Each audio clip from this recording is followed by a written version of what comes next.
All right, welcome to The Explainer. Today we're cracking open a case file that honestly just defies all logic. We're going to meticulously unpack the sudden disappearance of a woman named Maya, and we'll see how her seemingly isolated vanishing act actually unearths this ancient global mystery. Let's just jump right into it.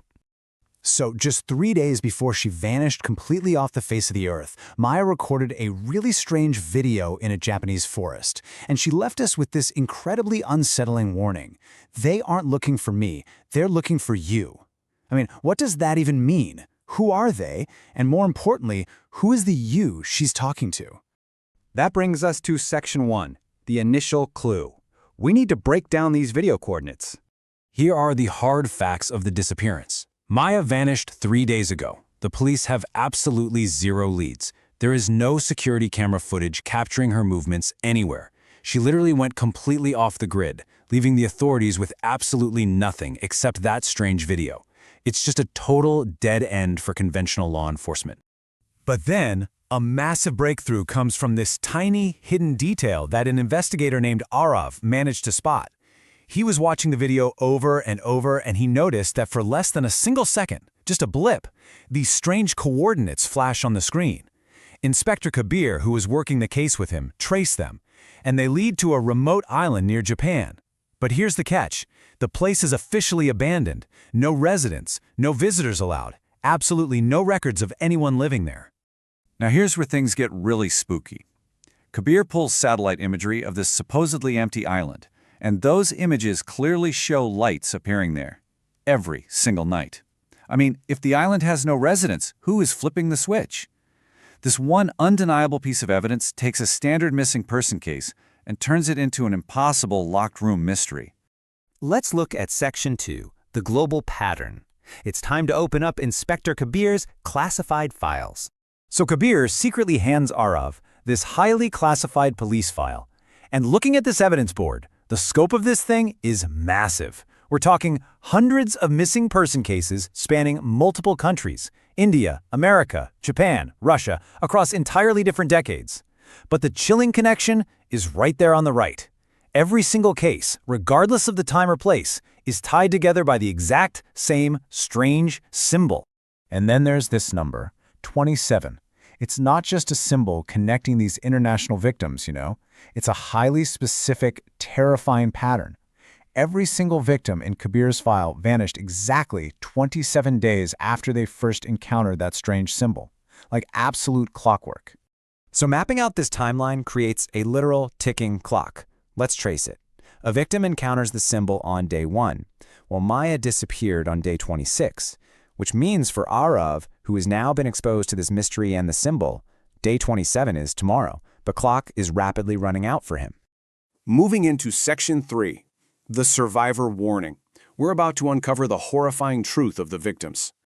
Before just rushing blindly to this island, Kabir tracks down the only known survivor of this decades-long phenomenon. He's this old man living completely alone, deeply paranoid. And the second Kabir and Aarav show him the symbol, the man just breaks down, uncontrollable crying. His visceral reaction instantly shifts this whole investigation from a cold police procedural into a story of profound psychological horror. And then he completely shatters everything they thought they knew with this chilling testimony. He says, they don't take people, they replace them. The people who come back aren't the same people. I mean, wow. That implies a fate far, far worse than simply going missing, right? The victims are being physically substituted by something else entirely. Section 4, the abandoned village. Let's journey into the silent forest. Armed with this pretty terrifying warning, Aarav and Kabir fly directly to Japan to follow Maya's trail. But the deeper they go into this forest, the weirder it gets. There are no birds, no animals, zero cell signal, just this heavy, unnatural silence. And when they finally find the hidden village, it's completely frozen in time. Food is still sitting on tables. Cars are parked right outside. It looks exactly as if every single person vanished in an instant. Think about a normal missing person case for a second. You have finite evidence, a linear timeline, the victim is, a single age. But inside these empty houses, actually scratch that, all logic completely breaks down. Aarav and Kabir find these impossible photographs, hundreds of them. They show Maya at entirely different ages, in locations she's never even been to, and every single photo contains that cursed symbol. Based on her actual life timeline, these photos simply should not exist in the real world. Which leads us to our final piece, Section 5, The Gatekeeper's Truth. Let's unmask this ancient organization. Through their digging in the village, they finally discover the identity of the group behind all this. They're called the Hollow Circle.